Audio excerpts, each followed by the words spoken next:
What happens if you die in a lucid dream? Well, it's actually not as straightforward as you think. And also, this is going to cover the same thing, what happens if you die in a normal dream. So people wonder when they die in a dream, what actually happens to you? Like, do you have any physical pain in waking life? Say if you get stabbed in a dream, will you wake up and feel that pain? Or if you fall off a building, will you wake up and feel the pain associated with the particular limbs that you struck? Like, say, if you fall over, hit your leg as you fall off a building, will you wake up with pain in your leg? Well, the short answer is no. So anything that happens in a dream, except maybe emotional pain, I'll get into that in a minute, but physical pain for certain, like it won't affect you in real life. So you can quite easily die in a lucid dream or in a normal dream, and you will wake up and nothing will be wrong. You won't have any pain, you won't be injured in any way, it can't harm you at all. I think one of the reasons that people were getting confused about this is that there is something called SUNDS, which is sudden unexpected nocturnal death syndrome. And this is what happens. Sometimes, very rarely, people will randomly die in their sleep. But this has nothing to do with lucid dreaming or dreaming in general. And it's just one of those really rare conditions like, I don't know, spontaneous explosion, where people randomly, I can't remember what it's called, spontaneous human combustion or something like that. It's so rare that it's not even worth thinking about. But it does happen, and it has happened to some people. But that's not linked to dreaming at all. So no, you can't die in a lucid dream and then die in real life. However, if you experience emotional pain in a lucid dream, or in a normal dream, it does sort of have an effect on you the day after. So I don't know if you've had dreams before where you've been upset, or you've been crying, or maybe you've had a dream about your partner leaving you, or you losing your job, whatever it is. The next day, you probably notice that you definitely feel the pain associated with that. So if you've lost your job, you'll wake up and you'll feel like you've actually lost your job. The sinking feeling, the feeling of uncertainty, the feeling of, am I good enough? And it's the same if you lose, if you break up with a partner in a dream, or if you dream about your partner cheating on you, whatever it is, you will feel almost the same emotions and feelings when you wake up as if it had happened in real life.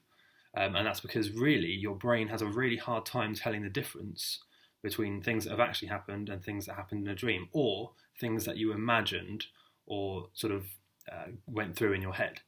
So this is, another reason why, if you harness it properly, lucid dreaming can be used to actually improve real life skills. Because if you dream or lucid dream about performing a speech, about going to a job interview, your brain will really adapt to that practice, and you will actually improve.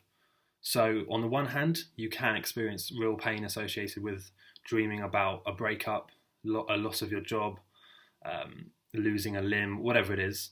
Anything that you can experience emotional pain internally from, you can also then feel that in real life. So that's sort of like a negative effect of lucid dreaming.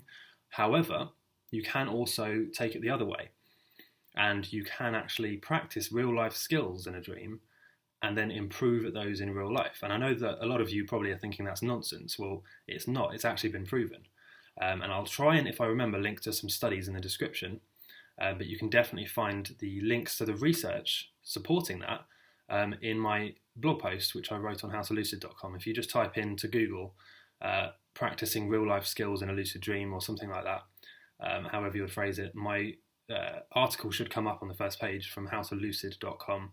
Have a read of that, and there'll be some links in that article to studies that prove that when you do practice something in a lucid dream, over time, it does beat the control. It does give you an improvement, a significant improvement, over not practicing something in a lucid dream. And the sort of the catch-22 of this is that if you have three groups of people, one of them only practices something, let's say driving, for example. They only practice driving physically in real life. The next group of people only practice it in a lucid dream. They don't practice it physically in real life. and the third group of people practice it in both waking life and in a lucid dream, the third group will have the best results. Okay? So the group that practice the skill or the thing in waking life and in the lucid dream will have the best results by far.